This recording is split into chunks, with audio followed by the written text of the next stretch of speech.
Shalom. Thanks for joining me. I'm going to read Numbers chapter 20. Remember, this is Moses reciting the history and the laws of Israel. These are his final moments before he climbs Mount Pisgah and dies.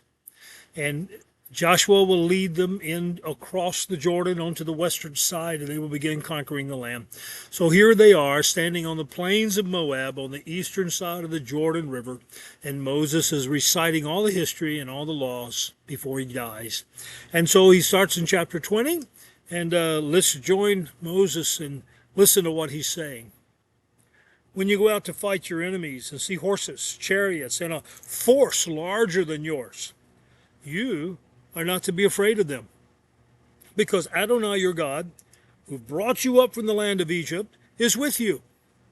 When you are about to go into battle, the Kohen is to come forward and address the people. He should tell them, "Listen, Israel, you are about to do battle against your enemies. Don't be faint-hearted or afraid. Don't be alarmed or frightened by them, because Adonai your God is going with you to fight on your behalf against your enemies and give you victory." Then the officials will speak to the soldiers.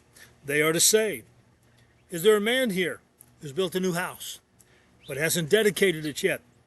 He should go back home now. Otherwise he may die fighting and another man will dedicate it. Is there a man here who has planted a vineyard but hasn't yet made use of the fruit? He should go back home. Otherwise he may die fighting and another man will use it.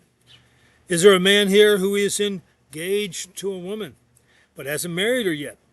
He should go back home. Otherwise he might die fighting and another man will marry her."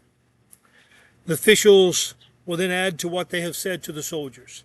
"Is there a man here who is afraid and faint-hearted? He should go back home. Otherwise his fear may demoralize his comrades as well." When the officials have finished speaking with the soldiers, commanders are to be appointed to lead the army. When you advance on a town to attack it, first offer it terms for peace. If it accepts the terms for peace and opens its gates to you, then all the people there are to be put to forced labor and work for you. However, if they refuse to make peace with you, but prefer to make war against you, you are to put it under siege.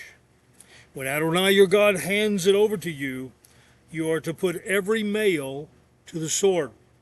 However, you are to take as booty for yourself the women, the little ones, the livestock, and everything in a city, all it is spoil. Yes, you will feed on your enemy's spoil, which Adonai your God has given you. This is what you are to do to all the towns which are at a great distance from you, which are not the towns of these nations.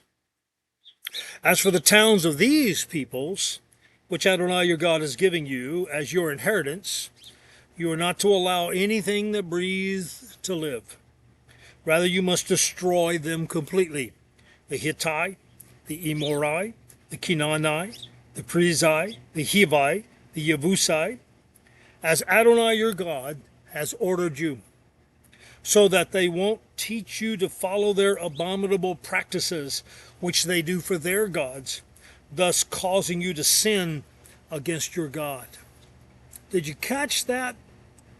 So that they won't teach you to follow their abominable practices which they do for their God, thus causing you to sin. If you leave these people alive, they will lead you away from me. What a hard thing to hear, what a hard thing to accept, yet this is what Yahweh has said.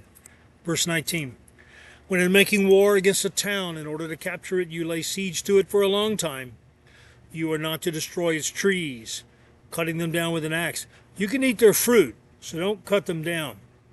After all, are the trees in the field human beings, so that you have to besiege them too?